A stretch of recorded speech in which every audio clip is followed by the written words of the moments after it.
Bueno.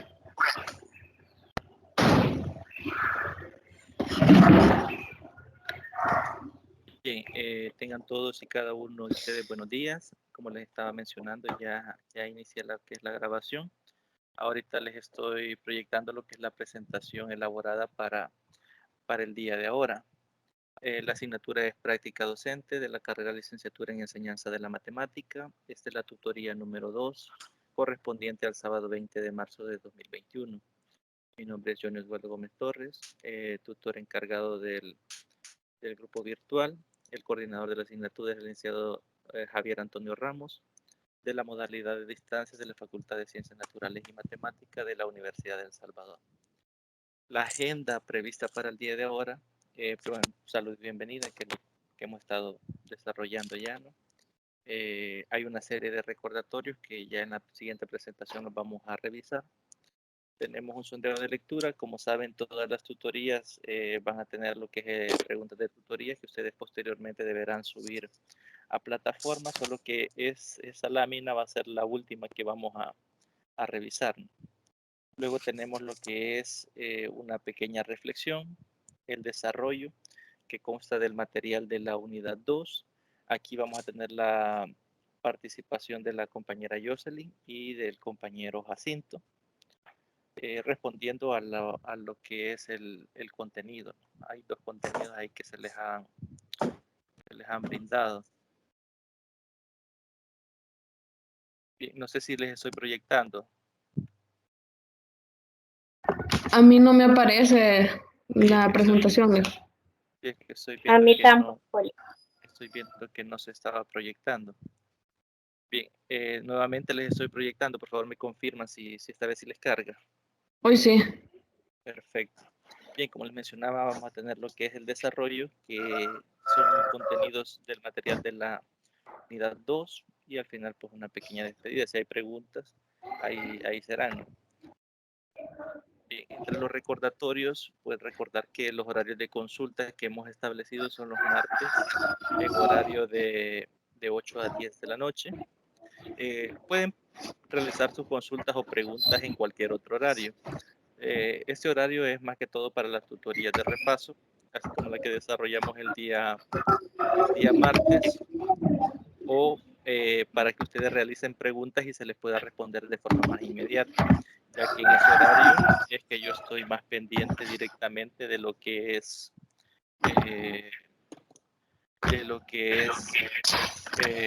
correo institucional y plataforma. Entonces, estaríamos con ese recordatorio, ¿no? Mencionarles eso de que pueden preguntar el resto de días por el hecho de que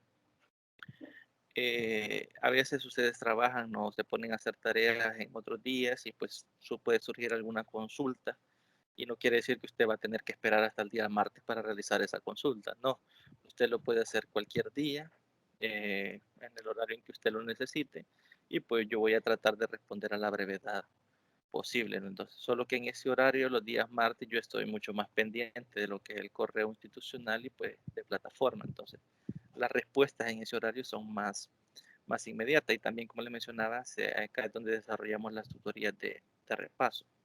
Otro recordatorio, que la fecha límite para el foro académico tiene fecha de cierre 21 de marzo. Estamos hablando del día de mañana. Estaba revisando y algunos pues ya realizaron su primera participación. En este sentido, solo les estaría faltando 2 participaciones más, que serían comentarios hacia, o respuestas, mejor dicho, hacia las participaciones de su compañero. Tienen de ser al menos 2, según las indicaciones. Entonces, recordarles que tienen hasta el día de mañana para que puedan hacer esas participaciones en el caso en que no las hayan hecho. Yo esto lo estaba revisando el día de ayer por la noche y sí me fijé que creo que todos ya realizaron su primera participación, pero estaba viendo que algunos falta lo que es las respuestas a 2 de sus compañeros. Entonces, recordarles ese elemento porque también va siendo evaluado, ¿no? Entonces, por eso aparece acá entre los recordatorios. También dice recordar que esta presentación estará habilitada en plataforma. En esta sesión o en esta tutoría, como se les han asignado temas, cada uno de las compañeros, tanto Jacinto como Jocelyn, que van a participar, han elaborado sus diapositivas. Esas no estarán habilitadas en plataforma. La que estará habilitada es la que yo he diseñado. Es decir, yo he diseñado esto con todos los temas, pero la compañera Jocelyn y el compañero Jacinto nos van a apoyar con algunos de estos temas, y la presentación que ustedes van a poder ver es la que se proyecta acá, bueno, que no se va a proyectar completa, no por esos temas, pero esa es la que ustedes van a poder encontrar en plataforma. En esencia, es básicamente extraída del mismo material, así que no creo que haya mayores diferencias. La fecha de entrega de las preguntas que se van a lanzar el día de ahora tiene como fecha límite el 6 de abril. Es decir, si vamos y vemos calendario, 6 de abril tenemos una, dos, casi 2 semanas y un par de días, ¿no? Para que podamos subir las preguntas de tutoría. Entonces, no sé si hay alguna consulta con respecto a, a los recordatorios o algo que les haya llamado la atención, que no haya quedado claro, pues lo pueden hacer.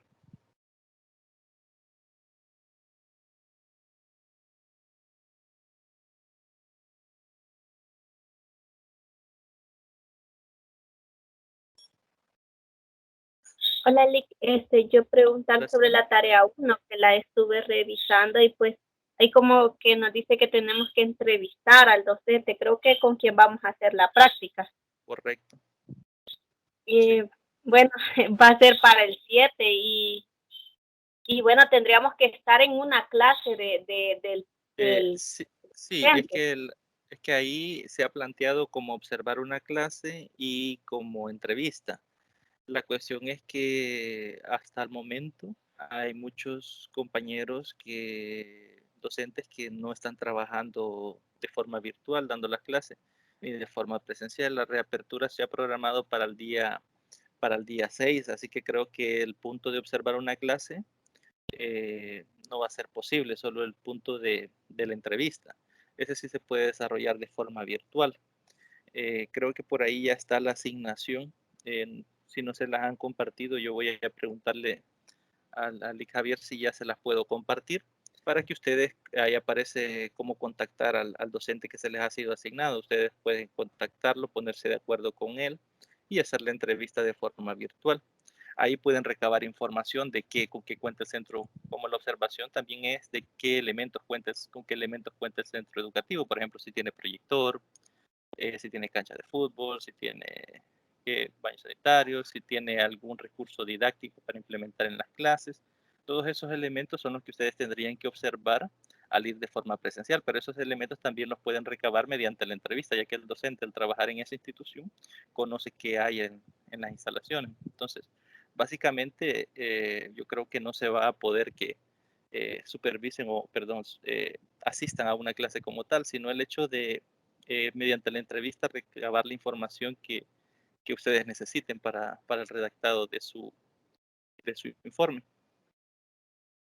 No sé si ya les han hecho llegar de parte de coordinación a quién les ha asignado a cada uno. A mí todavía no, Lick. Bien, entonces voy a anotar acá para realizar la consulta al licenciado y le voy a estar mandando la información. Voy a tratar de tenerlo listo ahora para que ustedes ya puedan ponerse en contacto con la persona con el docente que les va a estar apoyando y lo podamos realizar de esta forma. Bueno, gracias, Lick. De nada. Bien, no sé si alguien más tiene alguna consulta.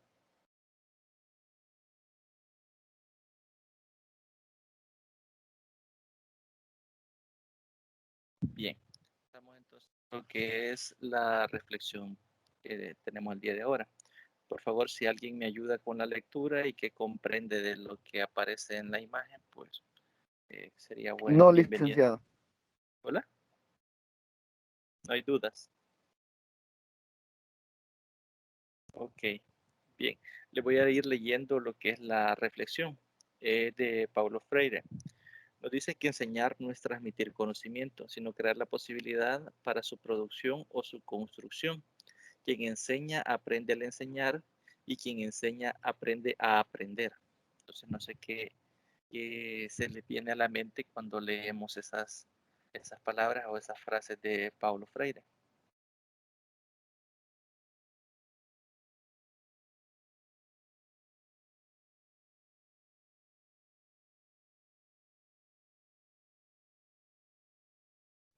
Buenos días, licenciado. Buenos días.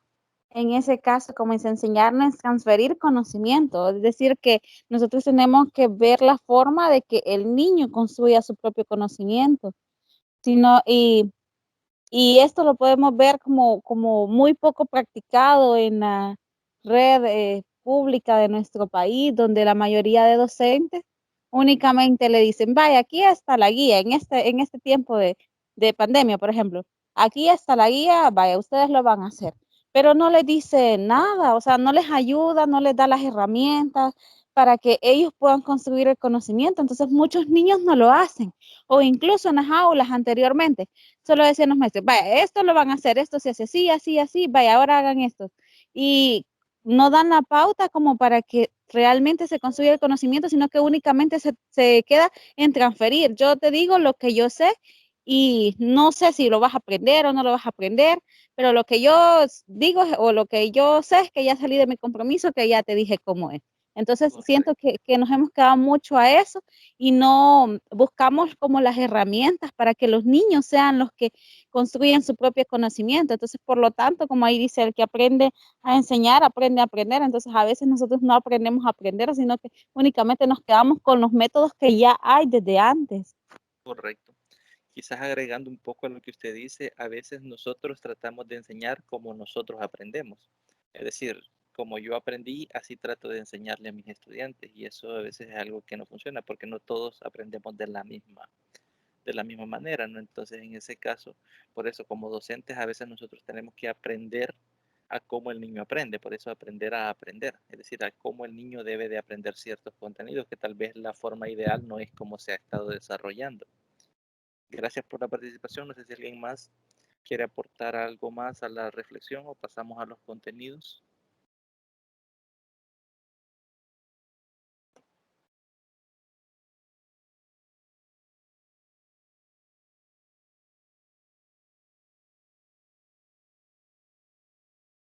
Bien, vamos a pasar entonces a lo que es el inicio del material, ¿no? Que aparece lo que son los antecedentes de estudios curriculares en educación matemática.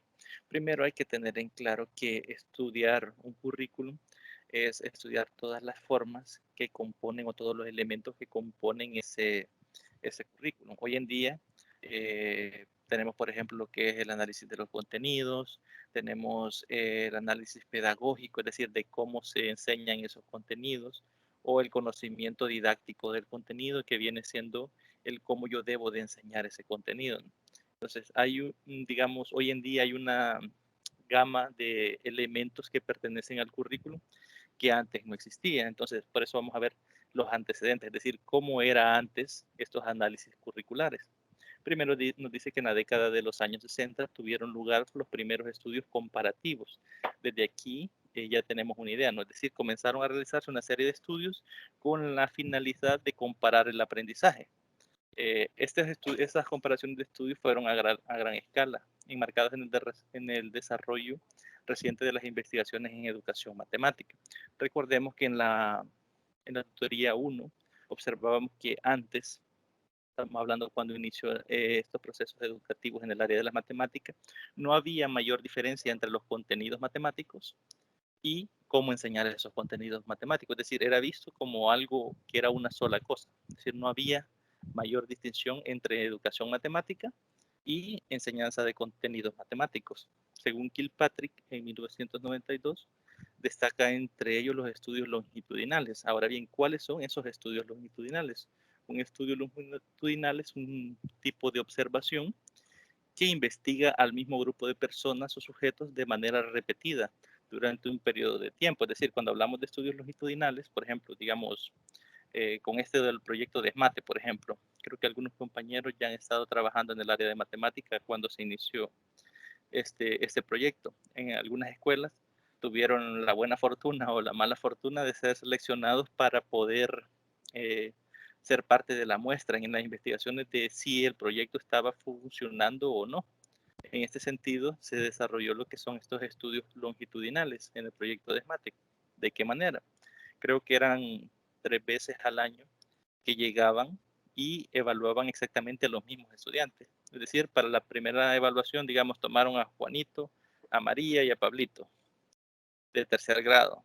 6 o 4 meses después, tomaron exactamente a estos 3 mismos estudiantes y los volvieron a evaluar. Otros 3 o 4 meses después, volvieron a seleccionar esos 3 mismos estudiantes y los volvieron a evaluar y compararon su desempeño, como había sido en el transcurso del tiempo que se estaba desarrollando lo que es el proyecto de SMATE. De igual forma fue como se desarrolló en esta década, ¿no? En la década de los 60, con estos estudios longitudinales, bueno, perdón, en los 90, que se desarrollaron estos estudios longitudinales. El mismo grupo de personas siendo evaluada en diferentes tiempos, ¿no? O en un periodo de tiempo determinado, que abarcaba, dice, cada gran variedad de los centros y se llevaba a cabo mediante evaluaciones sucesivas dentro de un mismo país y programa. Notemos acá que estas variables se tienen que repetir o tienen que ser repetibles. ¿Por qué? Porque si yo comparo, por ejemplo, un estudiante del sector público de Aguachapán con un estudiante del sector público de San Miguel, tienen las mismas condiciones, tienen el mismo plan de estudio y por ende puedo comparar sus rendimientos académicos. Ahora bien, ¿qué pasa? Por ejemplo, si yo selecciono, por ejemplo, 9º grado de una escuela de San Salvador y agarro lo que es una escuela de Costa Rica, por ejemplo, de 9º grado, y comparo sus rendimientos académicos. Estos rendimientos académicos van a estar condicionados por los planes de estudio y las metodologías de enseñanza que en esos países se tienen. Entonces, el primer estudio, según Kilpatrick, se desarrolló en un mismo país. Es decir, por ejemplo, El Salvador, y aquí se desarrolla estos estudios longitudinales y es aquí donde se verifica o se compara lo que es el rendimiento académico de los estudiantes. Luego de hacerlo de forma interna, se desarrolla en forma internacional, con participación de distintos países en los que se seleccionan algunos niveles de alumnos. Por ejemplo, puede ser, como les mencionaba, 9º grado de Costa Rica, 9º grado de El Salvador, 9º grado de Honduras, y se puede poner en comparación los rendimientos académicos de estos estudiantes. Y de ahí podemos concluir, por ejemplo, de qué forma se enseña en Costa Rica y qué riqueza tiene, es decir, qué eficacia tiene en el rendimiento académico del estudiante o qué tan efectivo es esa metodología de enseñanza en El Salvador.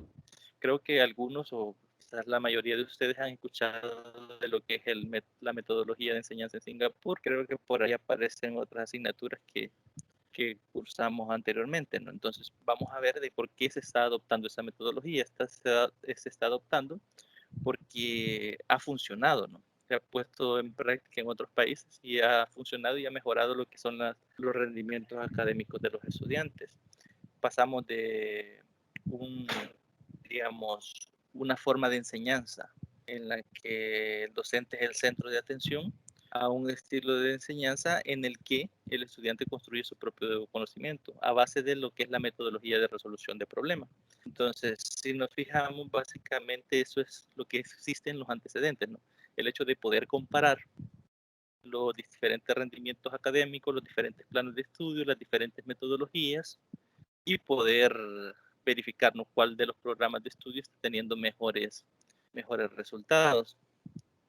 Uno de los trabajos pioneros en estudios longitudinales es el realizado por Mathematics Study Groups, o sus siglas SMSG, que comenzaron en 1962 en Estados Unidos.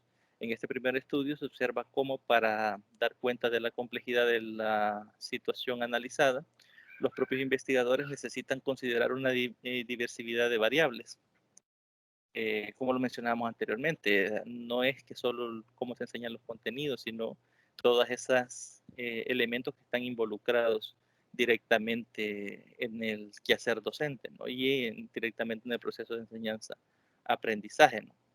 Por ejemplo, acá con enfoque tradicional centrado en los contenidos. Recordemos que anteriormente, o al menos en la década de los 60, la enseñanza de la matemática y los contenidos matemáticos eran vistos como una sola cosa o el mismo elemento, ¿no?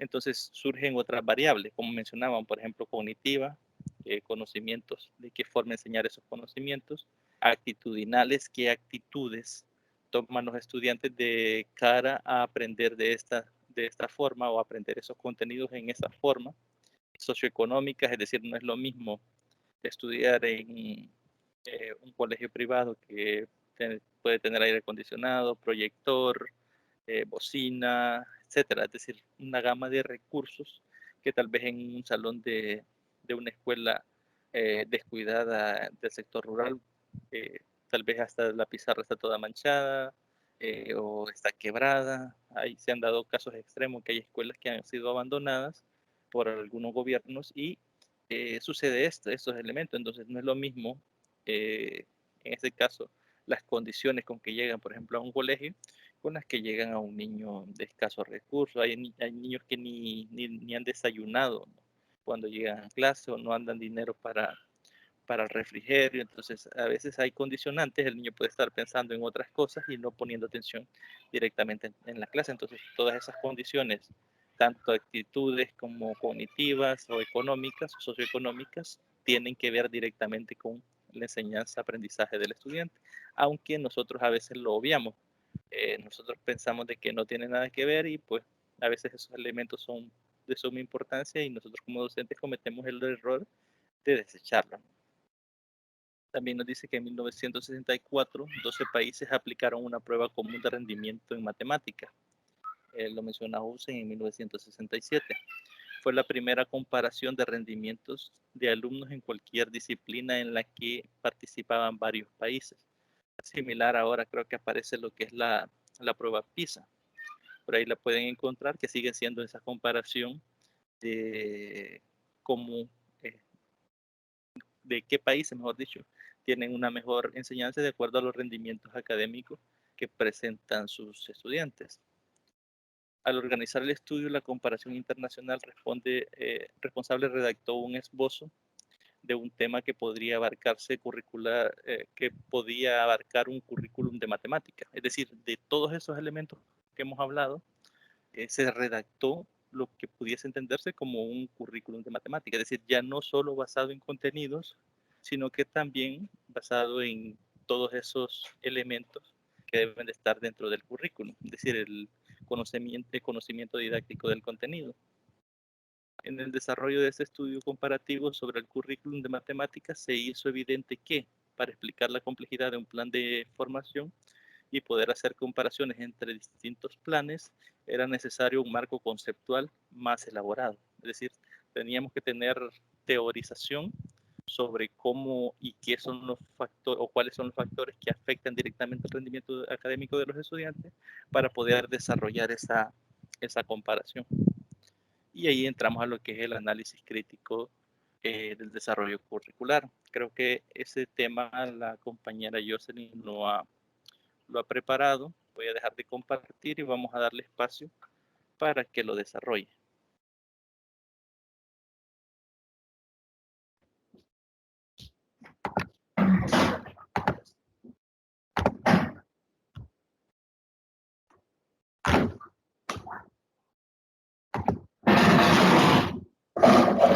No sé si aparece la presentación. Sí, ya está activa.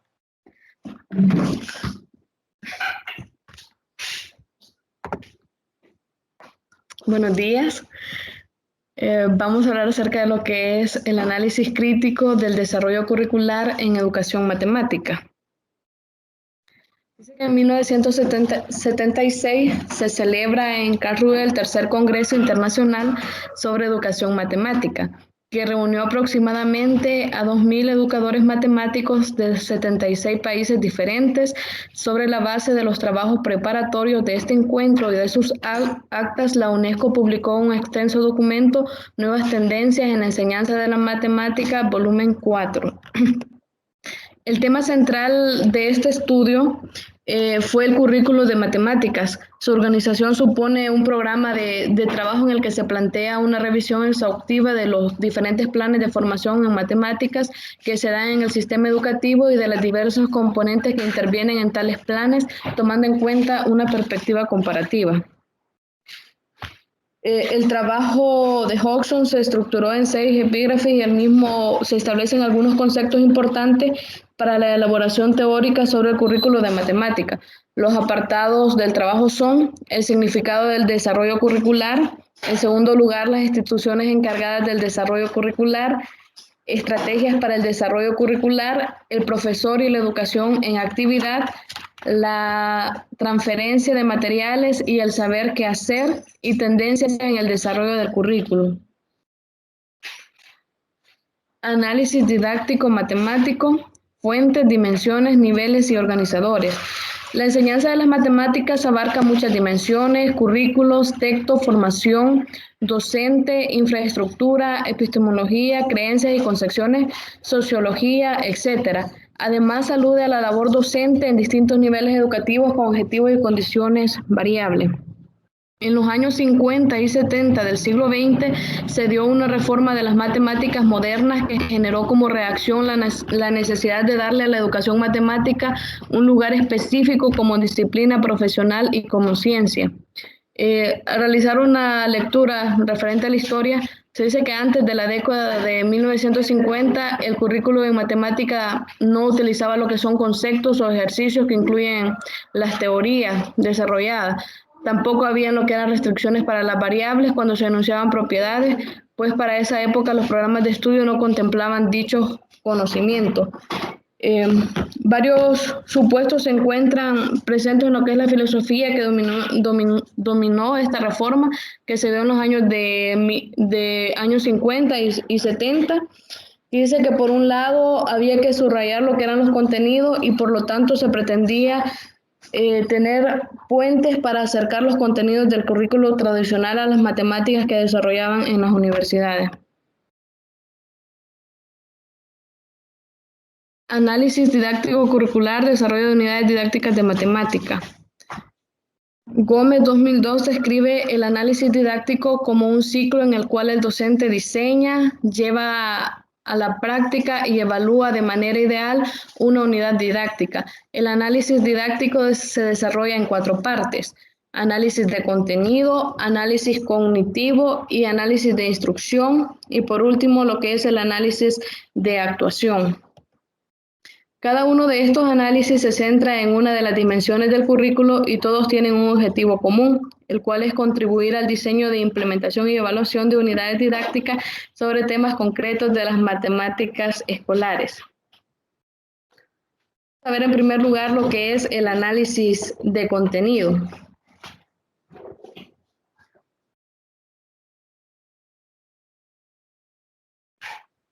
El análisis de contenido es la herramienta mediante la cual el docente tiene que identificar, organizar, explicar los distintos puntos de vista de un concepto matemático.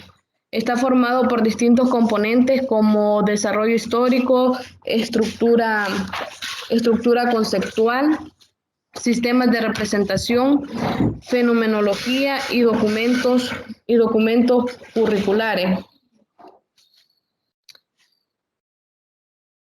Dice que cuando un profesor se dispone a preparar una clase sobre un tema de las matemáticas escolares, es importante profundizar en ciertas características matemáticas que son propias de las estructuras matemáticas.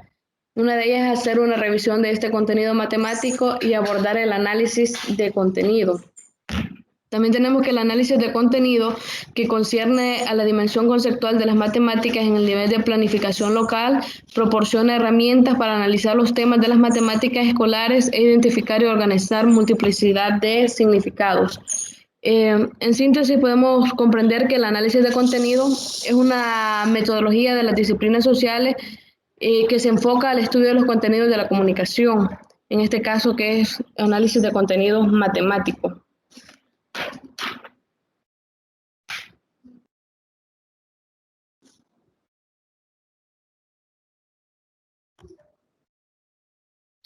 Hoy tenemos lo que es el análisis cognitivo. Dice que es la herramienta del profesor para prever el futuro aprendizaje del alumnado y cómo pueden progresar su conocimiento matemático al realizar tareas de enseñanza y aprendizaje. Según Gómez 2000, el profesor tiene que tener en cuenta los objetivos y el contenido de la unidad. El análisis cognitivo se realiza antes de la puesta en práctica e intenta prever el comportamiento de los alumnos. El análisis cognitivo, cómo proceder al realizar el análisis cognitivo, se deben de llevar a cabo o se deben de seguir estos pasos, como lo es establecer el listado de competencias a las que se quiere contribuir, enunciar el listado de objetivos que se pretenden desarrollar, enunciar el listado de dificultades y errores previstos y enunciar el listado de capacidades implicadas en los objetivos del tema.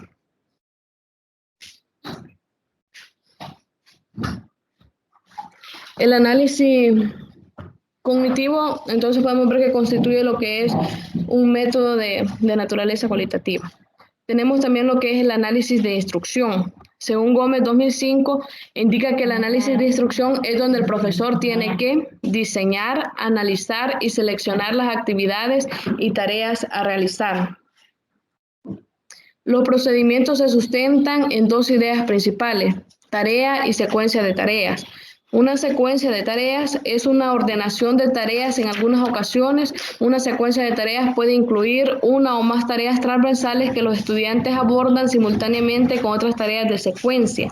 Y tenemos lo que es una secuencia de tareas, la cual consiste en establecer el orden en que las tareas se distribuyen en las sesiones de clase e indicar cómo las metas de cada tarea contribuyen a los objetivos de aprendizaje establecidos. Tenemos por último lo que es el análisis de actuación.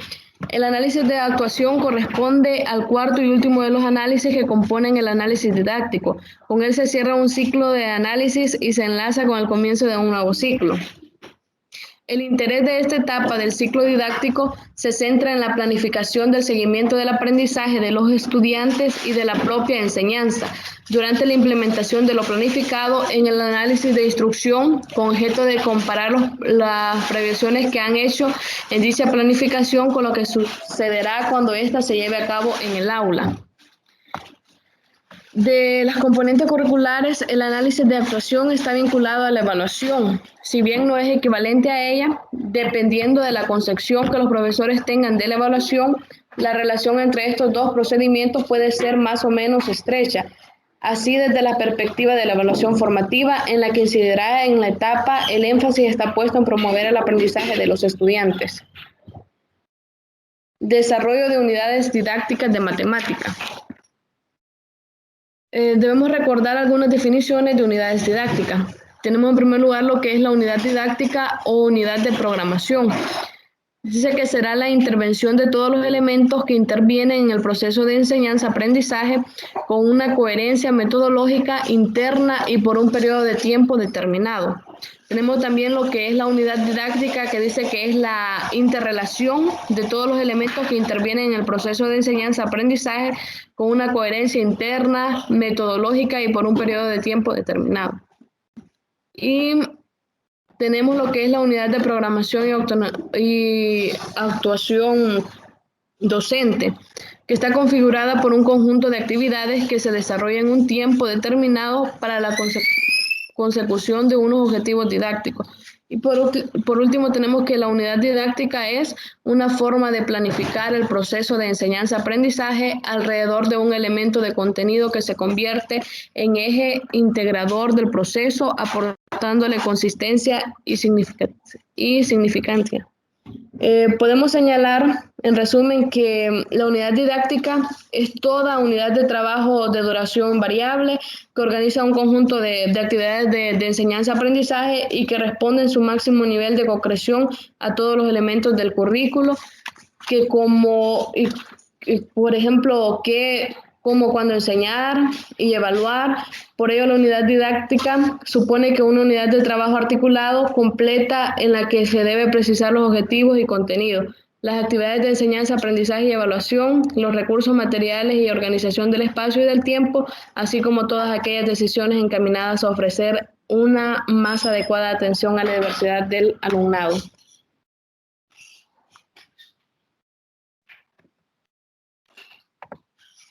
Bien, gracias. Jocelyn, ¿verdad? Sí, Jocelyn. Bien, vamos a tratar de comparar un poco lo que usted ha hablado con lo que en realidad está pasando en las aulas. Según la perspectiva suya, puede ser, no sé si usted ha tenido alguna experiencia como docente o bueno, puede ser directamente la experiencia como estudiante. ¿Usted ha logrado identificar alguna vez si esos elementos se cumplen en nuestro sistema de educación? Pegando lo que usted ha leído, es decir, el análisis del contenido, por ejemplo, el análisis cognitivo, análisis de instrucción y el análisis de actuación, con todas esas características que usted nos ha relatado, ¿considera usted de que se utilizan en nuestro país desde su experiencia? Bueno, en la experiencia como estudiante, verdaderamente no se establecen a totalidad. Se cumplen algunas, pero no todas. Vaya, por ejemplo, cuando a usted le enseñan un contenido matemático o le han enseñado un contenido matemático, podemos nosotros observar si el docente utiliza diferentes puntos de vista para enseñarnos ese contenido. Si en realidad hace eso, entonces ha hecho lo que es un análisis de contenido, es el cómo enseñar ese contenido. Entonces, no sé, tal vez el compañero Jacinto, desde su experiencia. Vaya, por ejemplo, tenemos el primero que es el análisis de instrucción, ¿verdad? Donde dice que el docente tiene que diseñar, analizar y seleccionar las actividades. Y he visto muchos casos, o he visto también la experiencia de algunos docentes que realmente no llevan diseñado la clase, sino que van a solo, como quien dice, hablar sin hacer una planificación antes. Por eso digo que en algunos casos no se cumplen a totalidad. Sí, de hecho, eso es lo que quiero que observemos, de que hay muchos elementos que un docente debe de conocer y emplear y no lo hacemos por una u otra razón. Por ejemplo, como docentes a veces no nos preocupamos de cómo abordar ese contenido. Usted hablaba ahí de las tareas y secuencias de tareas y explicaba lo que es una secuencia de tareas. A veces nosotros no utilizamos esos elementos. Por ejemplo, ¿cómo evaluamos un examen? ¿Qué contiene el examen? Dependiendo del docente, a veces únicamente contiene preguntas, a veces únicamente contiene atañe a lo que es la parte algebraica, digámoslo así, o secuencial. Que es decir, un estudiante sabe matemáticas si es capaz de replicar directamente los procesos para la solución de un problema que el docente le ha enseñado. Entonces, a veces observamos que estos elementos de los que usted ha estado hablando no los ponemos en práctica. Entonces, es bastante interesante adaptar la teoría, agarrarla, leerla y no quedarnos un poco con esto, sino el tratar de llevarla al terreno, es decir, se estará aplicando directamente en nuestro salón de clase. ¿Qué porcentaje de docentes sí lo harán y qué porcentajes no? Creo que si analizamos detenidamente el material, nos vamos a dar cuenta por lo menos del sector público, que es a lo que la mayoría hemos estudiado, hemos pasado por él, observamos a veces que una tarea a veces no tiene mayor relevancia, porque a veces los docentes las utilizan únicamente para extraer una nota. No es como veíamos acá en el análisis de actuación que el docente tiene que interpretar y modificar algo para enseñar ese contenido de otra forma.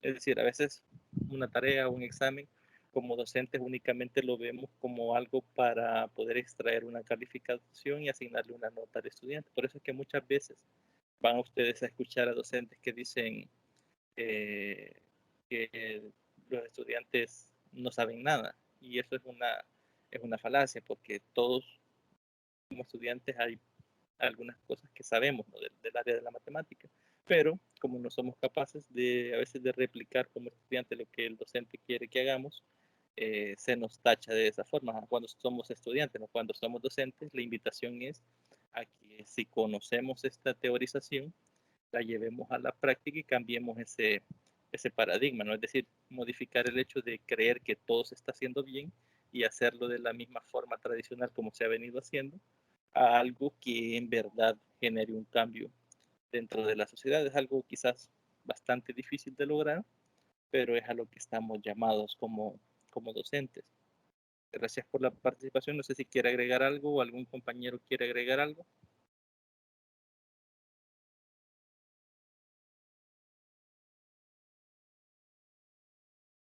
Bien, entonces les voy a proyectar nuevamente lo que es la presentación. Y me informen, por favor, cuando ya les aparezca visible. Yali. Bien. El siguiente contenido es el currículo matemático. Cómo mejorar las competencias matemáticas de los estudiantes. Nos dice acá que la matemática para la sociedad dentro del marco curricular está referida a la ejecución del dominio y destrezas y habilidades matemáticas. ¿Qué quiere decir esto? ¿Cómo yo sé si, por ejemplo, si Jacinto o si la compañera Jocelyn sabe matemática? Es decir, no matemática desde el punto de vista de una aula, sino en la sociedad. Es decir, cuando usted, por ejemplo, anda en la calle o anda en un bus, paga su pasaje, ¿cómo se identifica esa habilidad matemática? Lo más fácil es que uno ve si es bueno haciendo cuentas. No sé si alguno ha tenido la experiencia de que tal vez usted hace rápido una cuenta y le dicen, eso es bueno en matemáticas. A veces como sociedad nos quedamos en que si domina y puede hacer esos cálculos de forma rápida, asumimos que sí sabe matemáticas, aunque no lo es así, no es la realidad, sino que eso se obtiene más que todo con la práctica, ¿no?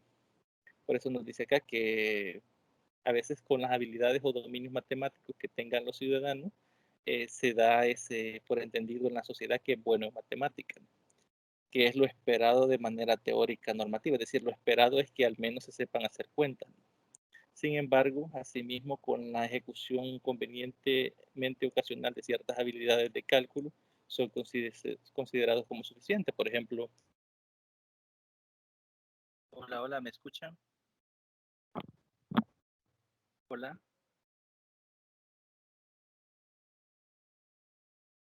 hola, hola. Philip. Ok, sí, tuve un pequeño bajón de corriente y se me había ido el internet. Les voy a compartir nuevamente.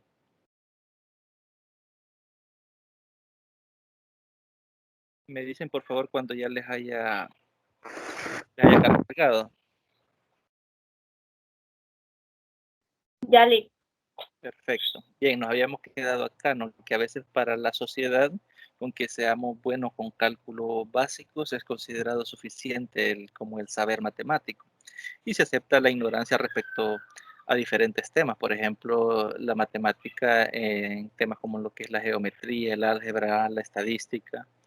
El interés está en el cálculo y en muchas ocasiones se vale utilizar calculadora o computadora, ¿no? Es decir, a veces en las tiendas dicen son buenos matemáticos y a veces todos los cálculos son mediante la calculadora, ¿no? Eso es desde vista del punto de vista de la sociedad. En el papel de la matemática en el currículo para la sociedad, es decir, es el papel directamente el que tiene la matemática en el currículum, cómo va a ayudar o cómo va a salir este individuo o esta persona a desenvolverse en la sociedad. Entonces la pregunta sería, ¿por qué y para qué es importante la matemática?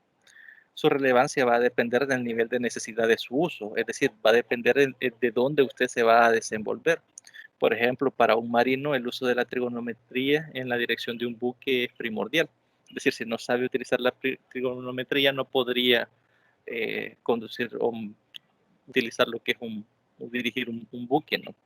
Para un astrólogo, la geometría en la construcción de las cartas astrales es sustancial. Para el trabajo de la panadería sería el intercambio de bienes y consumos, el cálculo mental, el uso de la moneda y su equivalencia, ¿no? Es decir, dependiendo el área donde usted vaya a integrarse en la sociedad de forma productiva, así va a ser el requerimiento del por qué y para qué es importante que usted conozca diferentes conceptos matemáticos.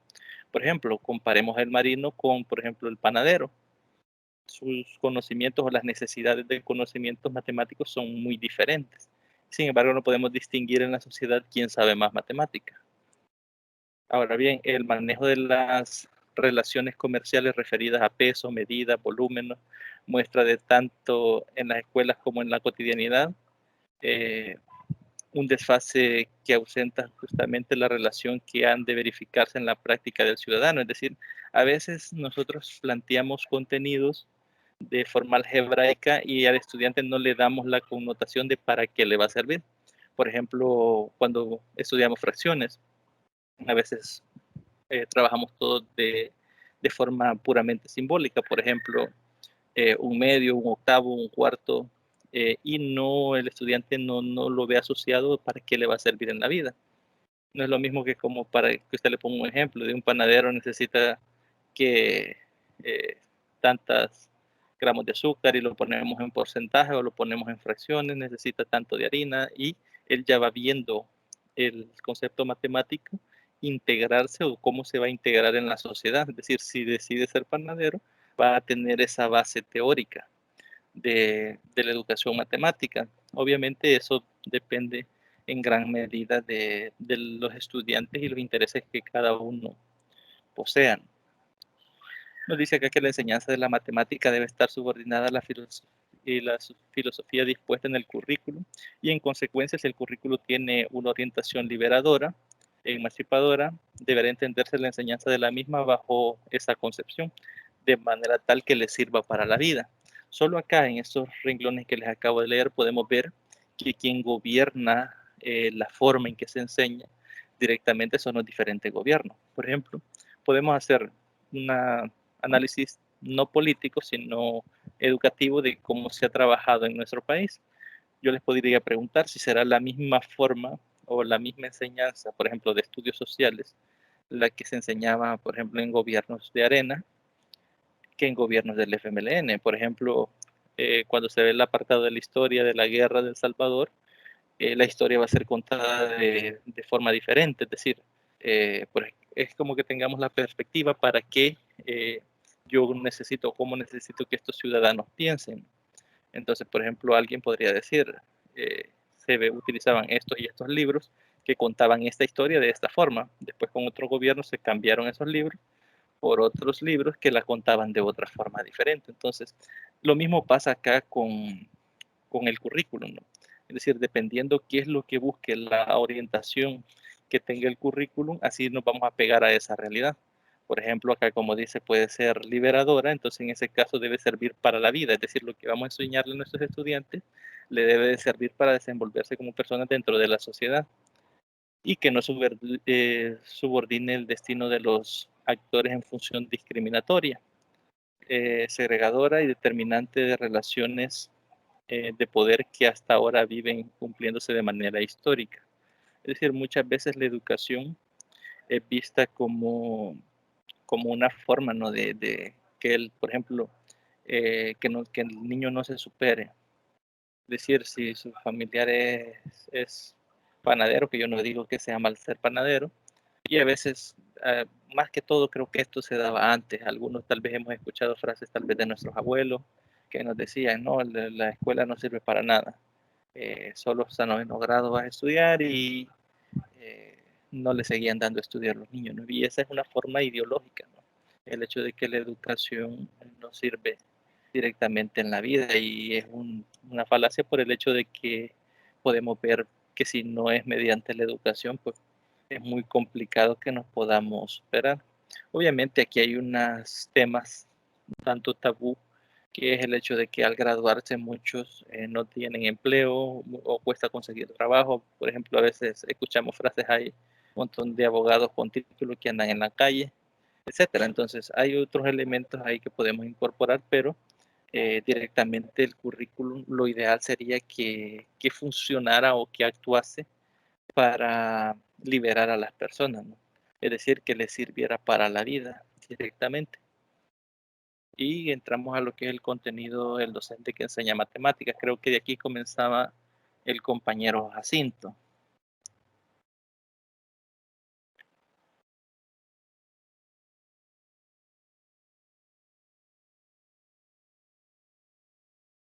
Bien, Jacinto, no sé si está listo. Le puedo proyectar la presentación.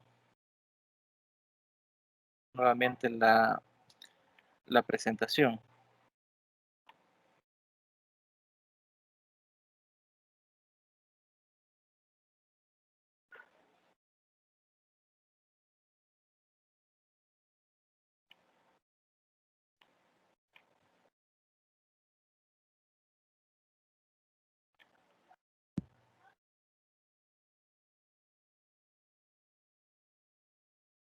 Bien, les estoy proyectando nuevamente. Por favor, me confirman si ya lo pueden ver, si les aparece visible.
Hola, hola, ¿me escuchan?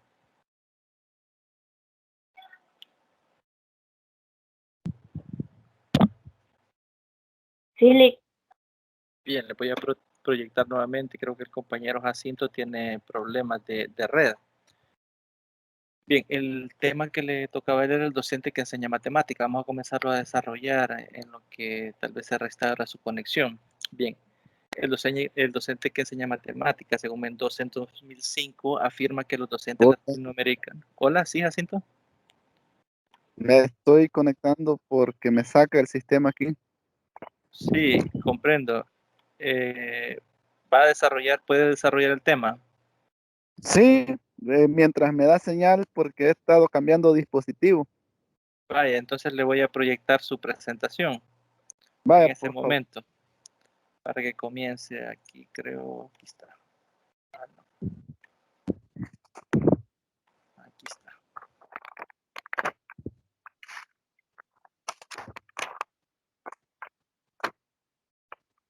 Bien, Jacinto, ahí está ya proyectado. Bien.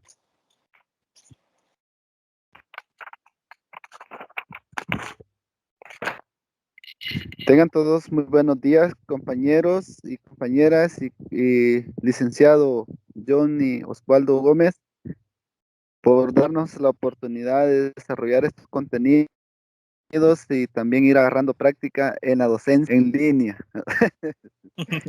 ¿Verdad? Un gusto saludarlos y como estaba dándole seguimiento a los comentarios que el licenciado ha hecho, sí comentar que sí hay personas que de verdad en la vida práctica, en la vida real, sí son matemáticos. Y muchas personas dicen que somos matemáticos, pero si no tenemos la calculadora, si no tenemos una aplicación en los teléfonos, no sacamos operaciones grandes. Comentar una realidad. Aquí cerca vive un albañil y sí tiene una práctica en la matemática porque aquí se hace, no sé si algunos conocen, el enequén o el mezcal, que cada rollito que hacen, no sé si cuántas pencas tienen, pero la pagan a 40 centavos. No sé si viene bien hacer el comentario. Sí, sí. Y le dice a un señor, otro amigo, ¿cuánto es? Le dice, 150 rollos pagados a 40 centavos. Entre ellos era la plática. Y estaban diciendo de que los alumnos hoy en día poco manejan la matemática de manera práctica. Yo solo me quedé calladito. Entonces dijo, bueno, dijo el albañil, 150 rollos pagados a 40 centavos cada rollo. Primero dijo, saquemos los primeros 100. En 100 rollos son $40, dijo. Y como los otros 50 es la mitad de 100, entonces sería la mitad de 40, son $20. Entonces, dijo, 150 rollos pagados a 40 centavos salen $60. ¡Wow! Dije yo, qué sorprendido quedé yo todavía haciendo números en mi mente. Sí, nosotros Sí, sí, a veces acostumbrados a, pues, a sacarlo todo ya más con la eh, calculadora, digamos, lo multiplicamos por o con un 0,40 material, y tratamos de hacer la sí, multiplicación mental. A veces no hacemos esas sí, deducciones. Y es bastante interesante ver cómo hay personas que por sus profesiones aprenden o se facilitan a sí mismos los cálculos. ajá, yo me quedé calladito y sorprendido. Bien, continuando con licenciado, gracias que ya en la parte 3 ya nos desarrolló el currículo matemático para mejorar las competencias en los estudiantes.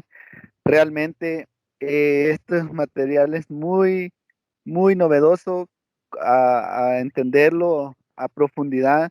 En realidad lo que se busca es que el docente maneje diversas estrategias, diversos métodos, diversas técnicas para poder transmitir y enseñar matemática a los estudiantes y que los estudiantes lleguen a respuestas diferentes, no solo por un proceso, sino que debe de aplicarse a varios procesos.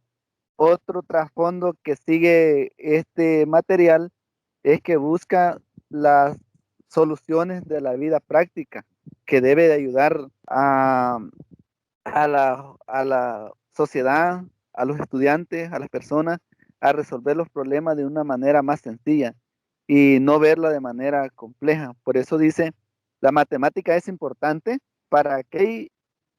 ¿Por qué y para qué? Y es que es muy importante porque aunque no conozcamos con conocimientos abstractos, en la vida real se utiliza la matemática.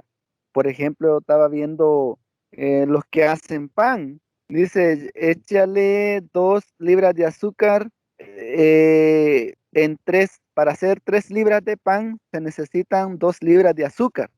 La gente usa ese lenguaje, pero en realidad están utilizando una fracción de razón que es 2 de 5. Interesante eso. Entonces, nosotros como seres humanos, hoy que nosotros que nos estamos preparando para la docencia, viene un punto bien importante. Siguiente, licenciado, pásela, por favor. El siguiente, No, sí, sí, pásela. ahí. Eh, ya pasé por ahí. Ajá, no podemos hablar de currículo en matemática, sino de la educación matemática como componente del currículo como tal. Y dándole vuelta a este enunciado, realmente nos está diciendo que nosotros no debemos de aprender matemática de manera abstracta. Sin embargo, se comprende, pero en realidad debe de estudiarse la matemática para la aplicación de la vida, para que el ciudadano o el alumno o cualquier persona pueda conocer, pueda comprender, pueda dominar y aplicarlo en la vida, en su área en que se va a desarrollar. Estamos hablando en el negocio, en la docencia, en la profesión en la que desempeñe, para que pueda aplicarlo de una manera más simple y dar soluciones a quienes tenga como, si hablamos de un negocio cliente, si hablamos de una profesión docente hacia los alumnos, si hablamos de una profesión en salud hacia el paciente, y así sucesivamente se pueden mencionar muchas carreras. En todos los niveles va inmersa la matemática. Esto es muy importante. La enseñanza de la matemática debe estar subordinada a la filosofía, dispuesta en el currículo y en consecuencia, si el currículo tiene una orientación liberadora, emancipadora, debe entenderse la enseñanza de la matemática misma bajo esta concepción. Siguiente. De manera tal que sirva para la vida y que ésta no subordine al destino de los actores, a la función discriminatoria, segregadora, determinante de relaciones de poder que ésta ahora viene cumpliendo de manera histórica. ¿Qué nos quiere dar a entender este enunciado? Que los estudios, el aprendizaje debe de enseñarnos a ser críticos de manera constructiva y aportar soluciones a la vida, a la sociedad y a los problemas. Eso es lo que nos está diciendo estos enunciados. Y aquí se tiene una línea de referencia al primer mensaje que usted proyectó de Pablo Freire, que realmente la educación debe ser liberadora, debe ser, debe ser un sistema de educación constructivista, pero que de verdad todos aportemos a la sociedad, porque muchas veces el sistema educativo nos ve a los docentes como nada más unos empleados, no nos ve como profesionales de la educación, porque si nos vieran, nos vieran el Estado, nos vieran a nosotros, los docentes, como profesionales de la educación, hubiera más inversión económica para el desarrollo de la educación, preparar más docentes, especializarlos, abrir más escuelas de profesión docente, más disciplina, cuando en realidad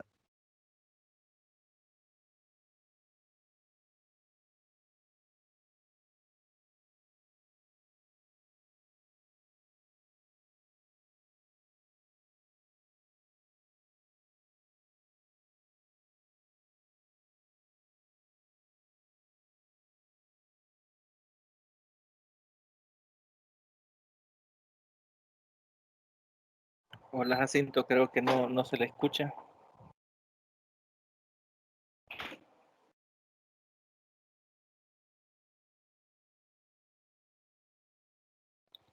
Creo que no se le escucha a Jacinto, no sé si los compañeros le escuchan, yo no le escucho. Nadie no se escucha. Y creo que tiene problemas nuevamente de conexión.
Vamos a dar unos 2 minutos a ver si se conecta el compañero, si no vamos a proyectar el resto de la otra presentación.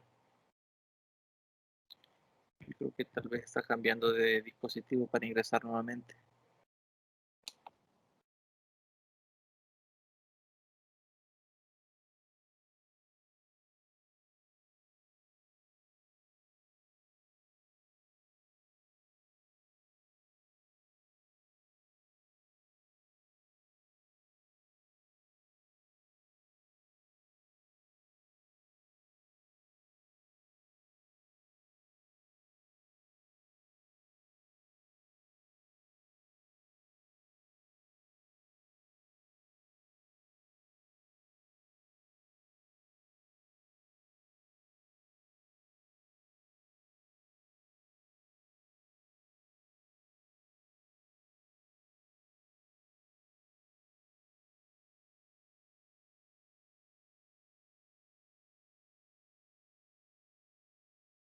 Jacinto, no sé si ya se restableció la Hola, conexión.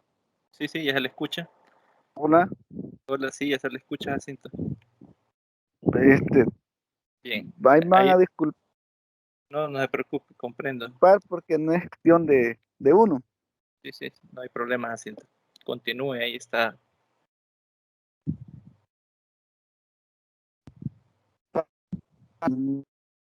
Por favor, licenciada, proyecten la diapositiva.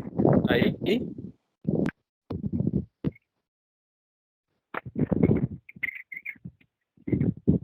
Estaba avanzo. tan Así pasa a veces. ¿Acá está bien o más adelante? ¿Hola? este, ahorita todavía no se ve, todavía no se ve.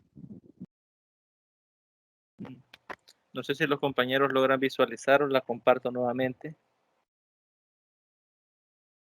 Yo sí veo, Le. Yo también, Estamos licenciado. perfecto. Ah, pues ya me va a cargar, sí, ya me va a cargar porque En la parte de Mendoza 2005 estamos ahí, Jacinto. sí, ahí estamos exactamente. Este,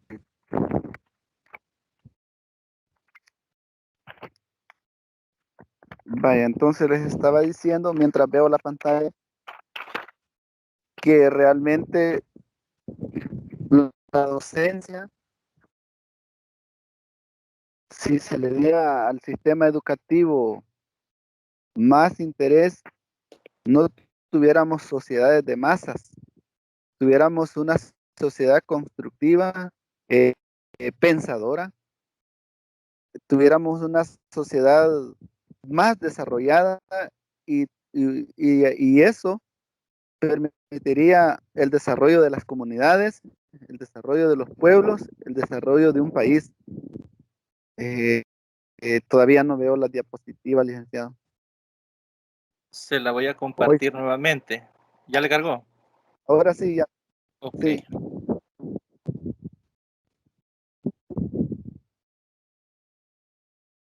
Según Mendoza, nos habla allí que afirma que los docentes latinoamericanos, los mismos que enseñan, han enseñado de la misma manera y desde hace más de 30 años y lo seguirán haciendo así, al menos por unos 30 años más. Eh, bueno, a menos si se cree que hay algo que no está bien en este proceso y las metodologías de enseñanza que se emplean, que hay algo equivocado en su educación educativa. Aquí quiere decir, puede mejorar, puede cambiar, pero realmente aquí está de manera general, compañeros y compañeras, pero sí en la vida real hay profesores comprometidos con la educación,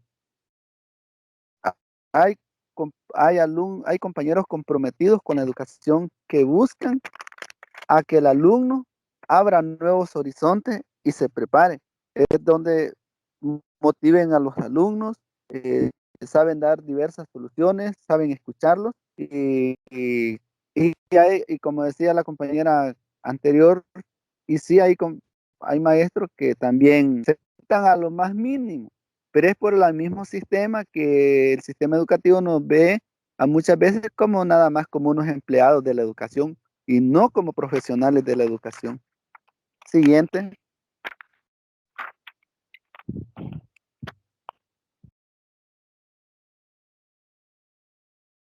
Siguiente.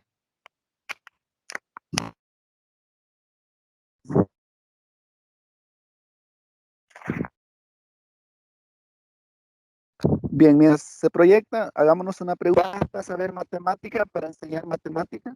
¿Cuáles son los saberes específicos del docente? Según eh, eh, el conocimiento del profesor, es difícil delimitar por las características específicas de la profesión. Sus clientes, que en este caso son los alumnos, son personas en formación que tienen conciencia clara de lo que el docente puede suministrar. Lo que quiere decir que si no se prepara, así va a enseñar de manera deficiente al alumnado. Aquí tenemos un aporte de Schulman, 1986, una de las componentes del conocimiento del profesor que está ligado al contenido que enseña, es el conocimiento didáctico del contenido. Es necesario que el docente sea pedagógico, tener a la mano un arsenal de formas de representar el objeto matemático. Algunas derivadas de la investigación, otras derivadas de la experiencia o de la práctica docente.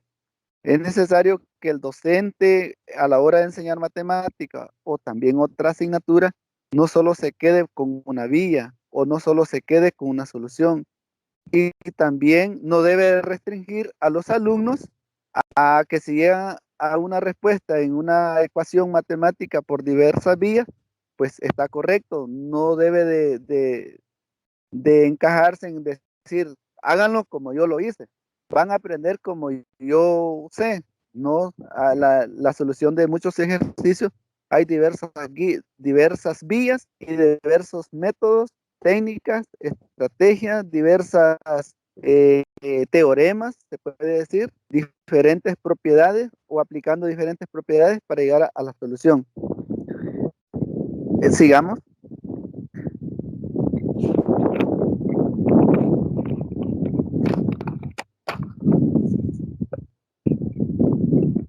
Sigamos. Le estoy proyectando lo de las diversas formas de representar la fracción.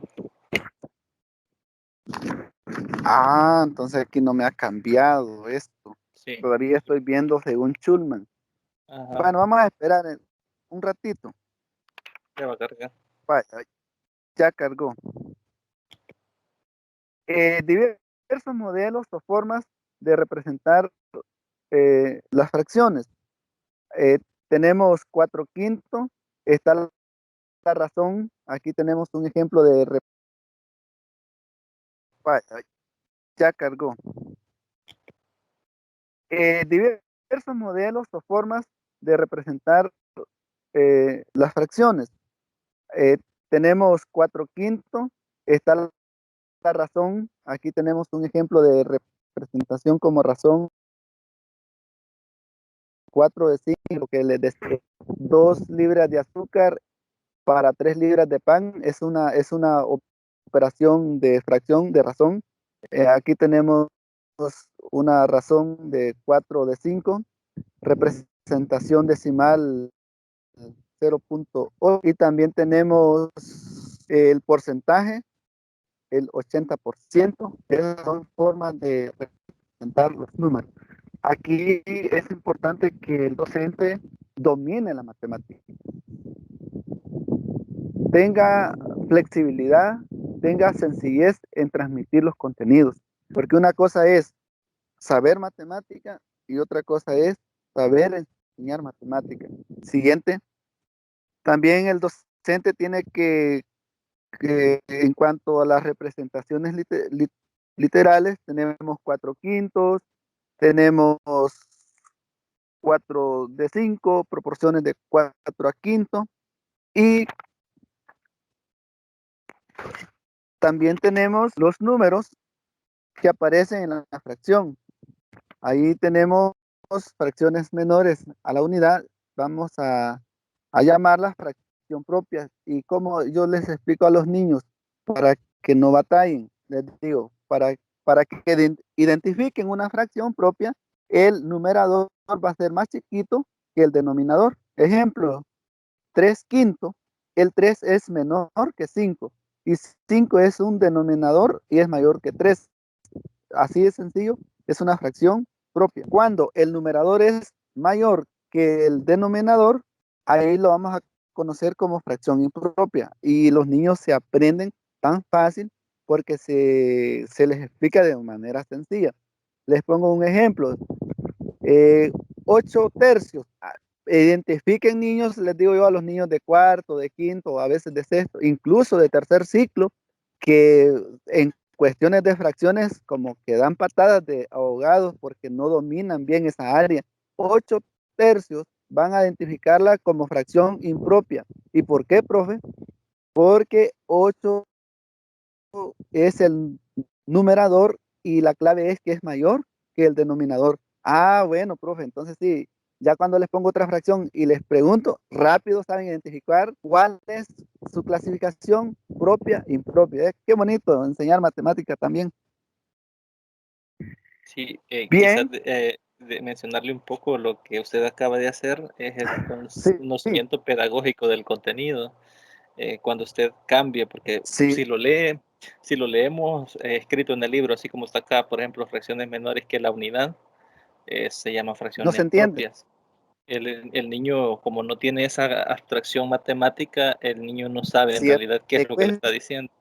Entonces, es le la labor cuesta. suya como docente aplicar el conocimiento pedagógico. Usted conoce lo que está diciendo el párrafo y lo traslada al niño de una forma que él lo pueda comprender. De hecho, ¿Comprende? es sí, Sí, continúe. así que los niños aprenden. Los niños aprenden bastante cuando se les explica de manera sencilla las cosas complicadas. Bien, siguiente. El docente de matemáticas que se enfrenta a la enseñanza de las fracciones tiene que dominar estas facetas, seleccionar el tipo de ejercicios, eh, eh, re- proponer diversas actividades, trabajar en ellos de manera en equipo, saber correlacionar con aquellos niños que dominan mejor la matemática, buscar las estrategias para que también se vuelvan activos, actores para los demás compañeritos y se sientan importantes que también contribuyen a la educación. Esa es una de las herramientas que el docente debe de aprovechar en los grupos de alumnos. Este, este aspecto del aprendizaje. Comentar, me tocó dar matemática en 8º grado y habían 4 alumnas, compañeros y tutor me logran escuchar. Sí, sí, se le escucha, sí. Habían cuatro alumnas que sí, yo desarrollé la parte de las fracciones, lo que se llama ahorita me he olvidado las álgebras, los casos de factoreo. Factoreo 1, 2, 3, 4. Desarrollamos los 10 casos de factoreo y desarrollamos los casos especiales de factoreo. Y habían 4 alumnas que sí se ponían, como dice, las pilas y rápido desarrollaban los contenidos. Y yo aproveché esa herramienta y les dije, le voy a hacer una propuesta. Ajá, profe, ¿qué será? Ah, voy a hacer 4 grupos de sus compañeros y cada uno de ustedes va a tener un grupo, con la diferencia que al final del trimestre van a tener una sorpresa. ¿Y qué sorpresa es, profe? No, yo no les digo nada ahorita, solo ayúdenme con que les voy a asignar un grupo. Por supuesto, yo andaba como dice, de orientador, de coordinador, cómo iba el desarrollo cómo iba el desarrollo de los casos de factoreo. Y cuando llegó el examen trimestral y llamé a las 4 alumnas, les dije, la sorpresa es que ustedes conocen, dominan y manejan la matemática y si les hago el examen van a tener 10. Por tanto, la recompensa es que ustedes no harán el examen, están exonerados y gritaron, se contentaron de alegría, qué sorpresa les había dado y que los demás alumnos incluso había sido más eficaz el aprendizaje.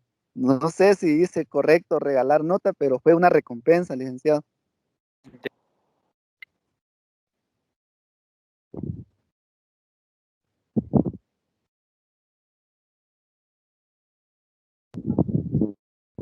Bien, vamos a un poquito a la reflexión. Sí, Sí, sí le sí, escucho.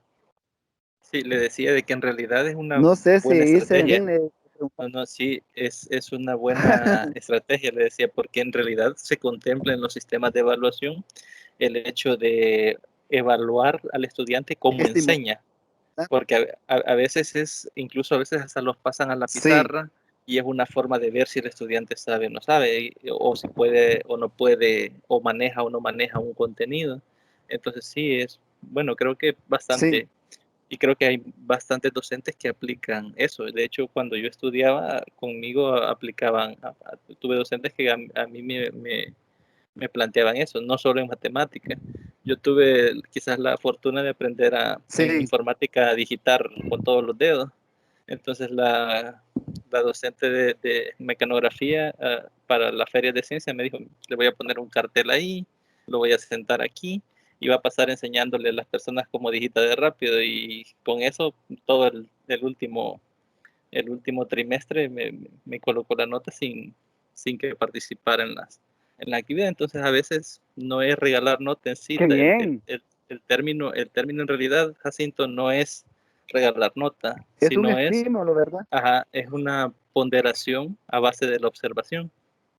Porque a veces, por ejemplo, acá lo está hablando usted con compañeros y con mi persona. O sea, nosotros entendemos a lo que se refiere, pero, por ejemplo, si utiliza ese término delante de un padre de familia, pues ellos no lo interpretan de la forma en que uno lo puede interpretar.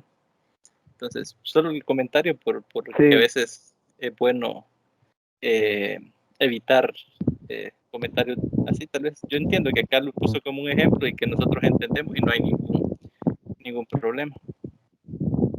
Pero sí es producto de la observación.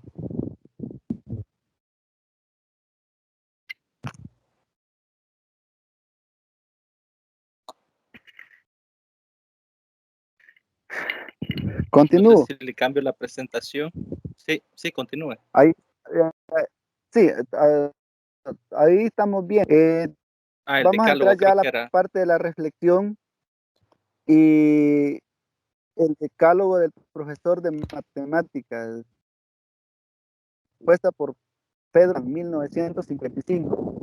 Es bonito porque se puede reflexionar. Dice, número 1, no adaptar una didáctica rígida, sino acordarla en cada caso del alumno. ¿Por qué? Cada alumno es diferente al otro, en el aportando se debe actuar de manera autoritaria, sino de manera flexible en la educación. Por ejemplo, hemos visto una imagen que el profesor manda a subir hacia un árbol el elefante, el pez, el perro, la ardilla o varios animales, pero no todos tienen esa habilidad de subir. Ese mismo test les pasa que el profesor que vayan a que traspasen o naden una poza, no todos tienen esa misma estrategia. Entonces ahí el docente debe de saber comprender que la diversidad de aprendizaje en los alumnos debe tomarse en cuenta. Número 2, no olvidar el origen concreto de las matemáticas ni los procesos históricos de su evolución. ¿Y cuál es el origen concreto? Que no debemos de perder de vista que la matemática ha sido diseñada para solucionar los problemas complejos y hacerlos de manera más sencilla. ¿Me siguen escuchando, compañeros? Sí, se le escucha, Jacinto. Vaya, bien. Número 3, presentar la matemática como una unidad de relación con la vida natural y social. ¿En qué se entiende esto? En función de las personas, que se estudia la matemática en función de aplicarlos a la vida práctica. Graduar cuidadosamente los planos de abstracción. En este caso, valga ahí la redundancia de volver a la explicación de la enseñanza de las fracciones, cómo el niño la puede aprender de manera simple y después cuando avance en los contenidos la va a comprender de manera abstracta. Estamos hablando que se puede utilizar el método inductivo de lo más sencillo a lo más complejo. 5. Enseñar guiando la actividad creadora y que en el alumno vaya descubriendo por sí mismo a qué soluciones llega. Ahí estamos ante una metodología constructiva, donde el alumno va creando, va llegando a sus propias conclusiones o respuestas. 6. Estimular la actividad creadora, despertando el interés directo y funcional hacia el objeto. Aquí, el docente no debe de usar palabras imperativas o palabras autoritarias donde diga que la matemática es la más difícil y que solo los inteligentes van a aprobar su asignatura. Yo creo que ese no es un modo adecuado de presentar la matemática. 7. Licenciado, no me cambia aquí la diapositiva. Ahí estamos bien. 7. Promover en todo lo posible la autocorrección. Aquí hay un llamado para nosotros que nos estamos preparando como docentes. Muchos docentes, porque matemática está revisando ejercicio tras ejercicio, para el docente hasta un cierto punto se vuelve tedioso o se vuelve complejo. ¿A qué quiero llegar con esto? Que al alumno no le vamos a poner bueno y 10, porque en realidad le estamos haciendo un daño. ¿Por qué?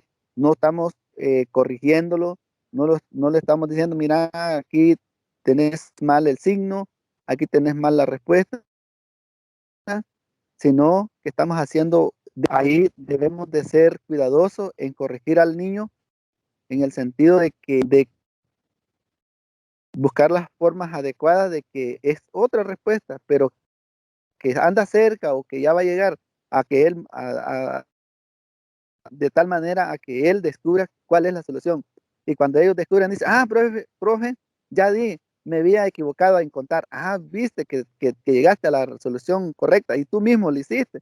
Te felicito porque vas aprendiendo. El niño se siente motivado y le dice, profe, póngame otros 2 ejercicios que los voy a hacer ahorita antes de salir a recreo. Entonces hasta uno se motiva al ver ese espíritu de los niños, de decir, estos niños sí quieren aprender. 8.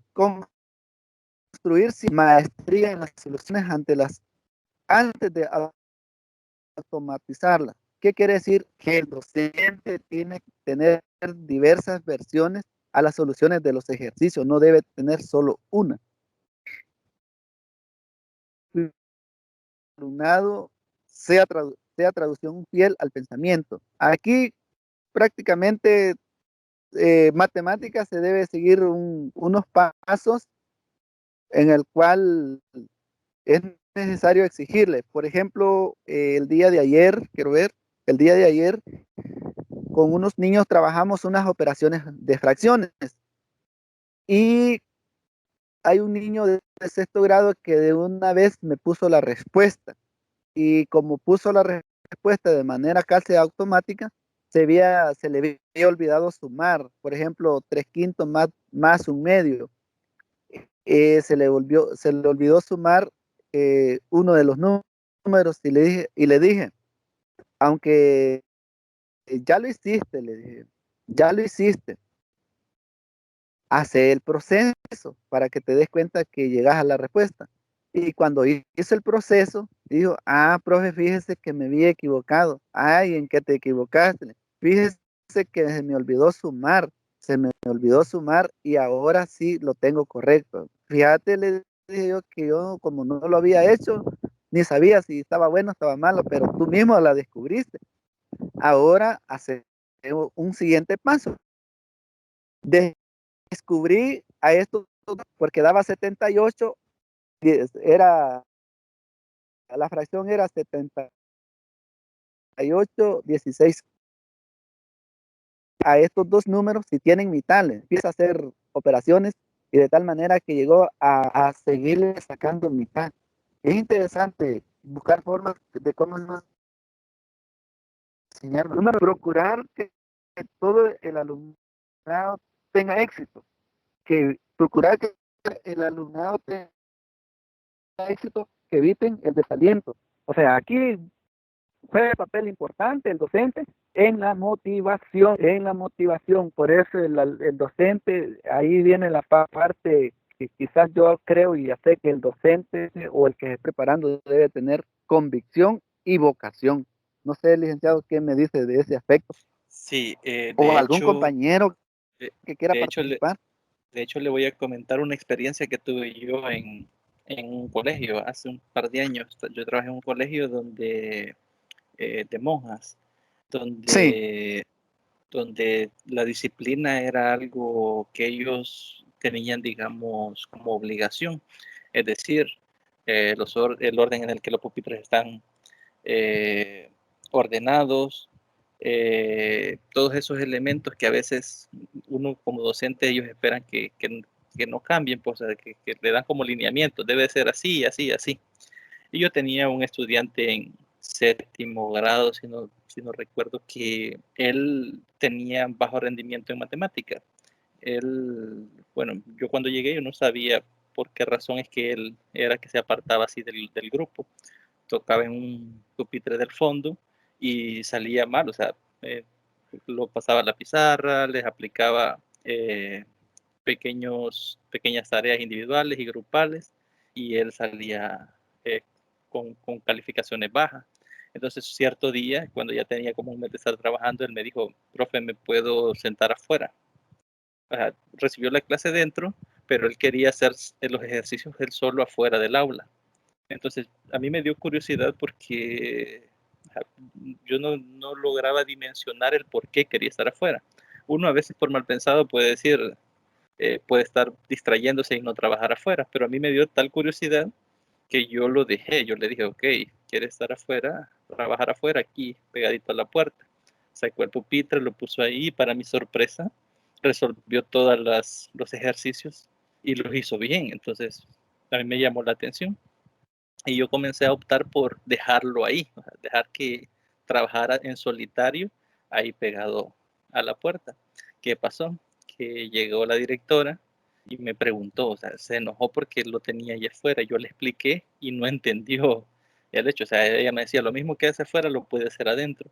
Entonces, pero el estudiante se motiva más cuando uno le pone interés y acepta las cualidades que tiene, porque lo que pasaba con él es que se distraía con facilidad, escuchaba el ruido, hablaba con los compañeros, y la mamá después de un tiempo me buscó a mí y me decía, es que a él me lo diagnosticaron con, no acuerdo cómo es que le llaman, pero es que no pueden estar concentrados, que se distraen con bastante facilidad. Entonces él trabajando en solitario afuera, desarrollaba, digamos, la actividad igual que los estudiantes más aventajados, pero era por su condición. Entonces, a veces hay que procurar el hecho de que buscar la forma en que ellos sí respondan.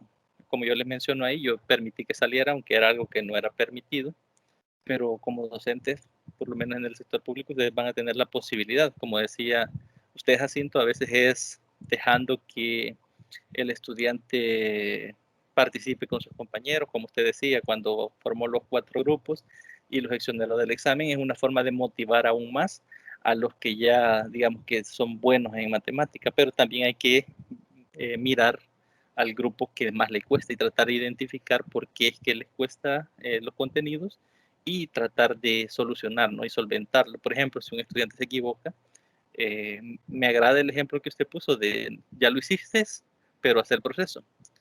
¿Por qué? Porque otro docente, tal vez un mal docente, le hubiera dicho de una sola vez, está malo. O le ponen una gran X, que es costumbre a veces que manchan, ¿no? Hay docentes que yo he visto que hacen eso, una gran X, malo.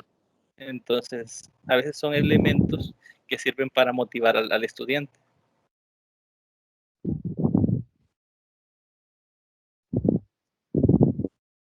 No sé, Jacinto, le cambio la presentación o me escucha.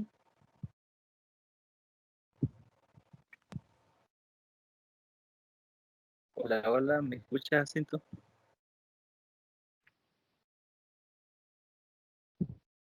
hola, Hola, sí, sí. Le decía, continúa, le cambio la presentación. Hola, hola. hola, perdemos Hola, sí. señal.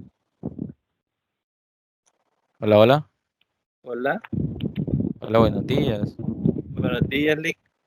Buenos días. Disculpen ahí que les interrumpa la interesante tutoría. Eh, entonces, Perdemos señal. Sí, Lick. bueno, bueno, primeramente, ¿tienen alguna consulta que me quieran hacer de manera directa? Y si no, continúan con la tutoría que casi está por finalizar. Entonces, no sé si tienen algún... Lick, ¿Sí? con respecto a la asignación de algunos estudiantes para la primera práctica, me estaban consultando cuando Hola. Ajá. inició sobre los nombres y cómo se iba a desarrollar. ¿En qué Es, sentido? como en la asignación, por ejemplo, Jacinto tiene el centro escolar, el cuadro que nosotros teníamos, no sé si se les ha compartido, se les va a compartir, o ya está Eh, compartido. no, usted lo tiene que estar compartiendo a ellos. No sé si ya se le llevó esta información a ellos. Solo a Jacinto y a las otras dos compañeras, con respecto a las que están asignados con compañeros tutores, no se los he hecho llegar, pero lo voy a hacer ahora. Sí, Solo que, solo bueno, que en algunos, ajá, ajá. no solo eso, les decía, solo son creo que dos compañeras las que me falta por enviar los datos del compañero tutor. Ok, sí, en ese caso, no sé, por eso les decía, recuerden que esta semana es la última que podrían trabajar eso, entonces siempre, eh, porque ya la otra semana, bueno, entre 15 días estamos hablando que estamos en periodo de vacaciones, entonces es importante en esta semana gestionar eso si es que están con algún, en este caso, ¿qué se tiene, licenciado Johnny? Estamos con Cojutepeque, creo Ojutepeque, no que sé si San fueron Francisco. las Sí, ellas iban a ir el día de ahora, hoy. Ajá. sí, a las 10. Me ¿Quién más? confirmaron en correo. Tenemos San Francisco Ah, Gotera, Francisco Otera, que es Jacinto, Jacinto, y ajá. yo creo que estamos bien.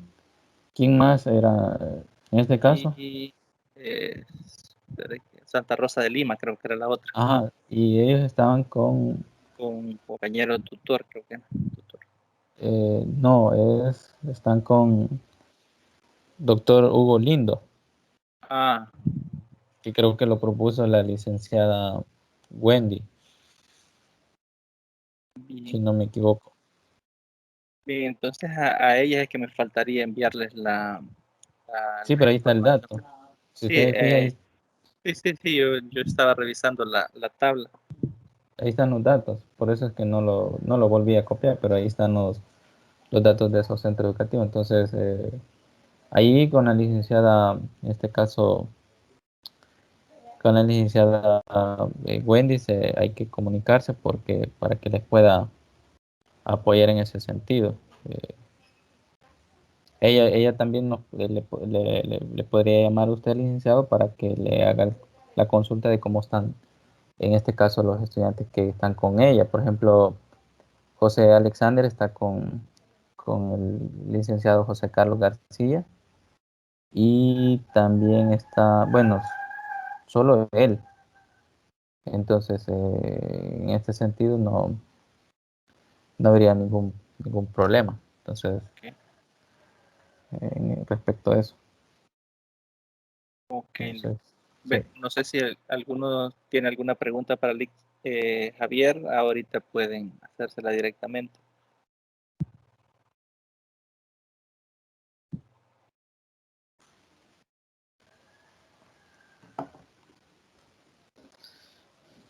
Bueno, si no hay, como les digo, posteriormente ustedes, si tienen alguna otra duda, inquietud que vaya surgiendo, ahí están como les digo siempre, los medios de comunicación para que nos hagan llegar la información.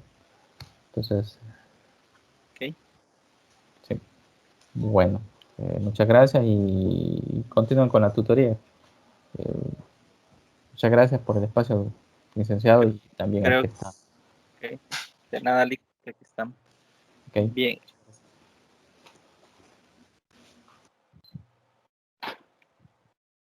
Bien, Jacinto, no sé si me escucha. Sí, sí le escucho. Bien, estábamos con acá, ¿verdad? Sí, ya estamos ya llegando a la parte de la reflexión. Quiero decir a la conclusión. Ajá. Quizás ya unas 2, 3 palabritas donde dice que el profesor, como un profesional, debe ser reflexivo. Y muchas veces en algunas facetas de nuestra vida se actúa antes de comprender, incluso no se entiende a comprender. Fíjense, compañeras y compañeros y licenciados, que aquí estamos en un límite. ¿Y saben cuál es el límite? ¿Cuál es el límite o frontera? Estamos entre las fronteras de la filosofía y la matemática. ¿Por qué estamos en esa frontera? Porque nosotros muchas veces actuamos y después pensamos.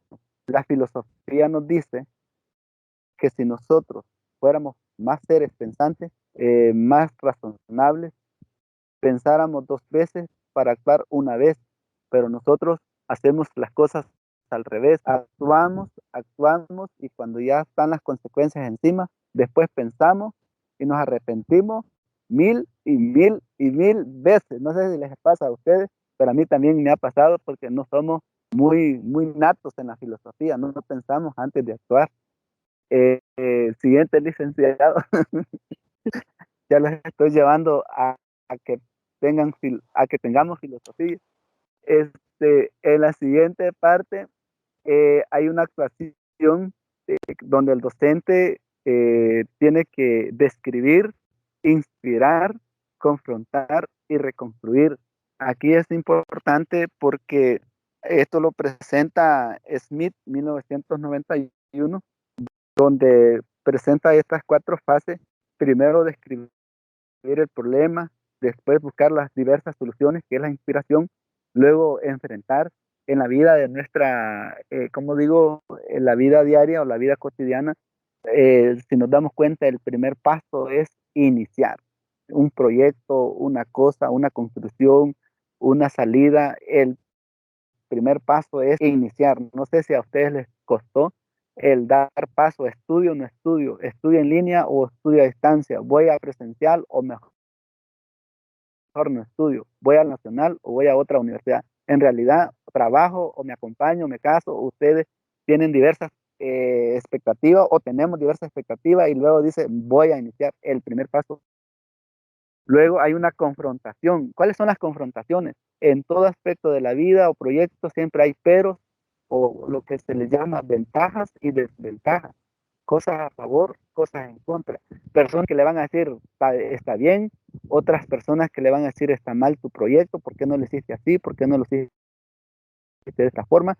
Pero cada quien sabe dónde le aprieta el zapato y hasta dónde le puede tirar la cobija. Y luego el fruto de aquella constante perseverancia del trabajo, el proyecto, la construcción, el negocio, la inspiración, llega a tener éxito porque aquello que pensó, decidió, se mantuvo fiel a los ideales, a los objetivos trazados en cada proyecto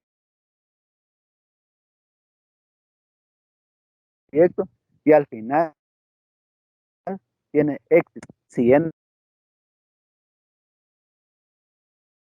yo me quedo con pensamientos bonitos de Adam, se llama de Pedro Adam, de 1955, que nos invita a ser reflexivos. Licenciado, por ahí voy terminando y creo que me Ok. pasé más de los 30 minutos, ¿verdad? Sí, pero no hay problema. Ahí tenemos un resumen bastante bueno del Ha sido un contenido poquito que nos pesado. revés. ¿Hola? ¿Sí? Sí, bien. Hola, No sé. Hola, sí, le escuchas, que Jacinto. sí, que he tratado de hacerlo un poquito para de que vayamos aprendiendo. Correcto.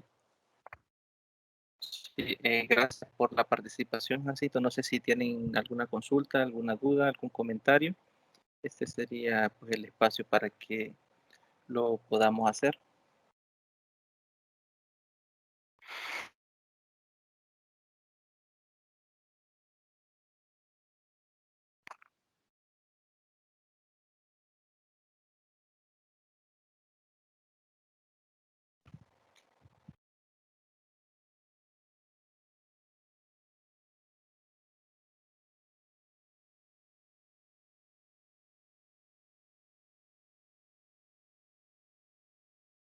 Perfecto.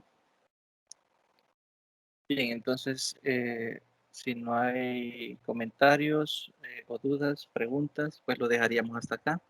Les agradezco por la puntualidad. Gracias al compañero Jacinto por la participación y a la compañera Jocelyn. La presentación la van a poder encontrar en plataforma, al igual que la grabación. Cualquier duda o cualquier pregunta que deseen hacer, pues ahí están los medios habilitados. Les deseo que tengan un excelente día. Sin más que agregar, pues nos quedaríamos hasta acá.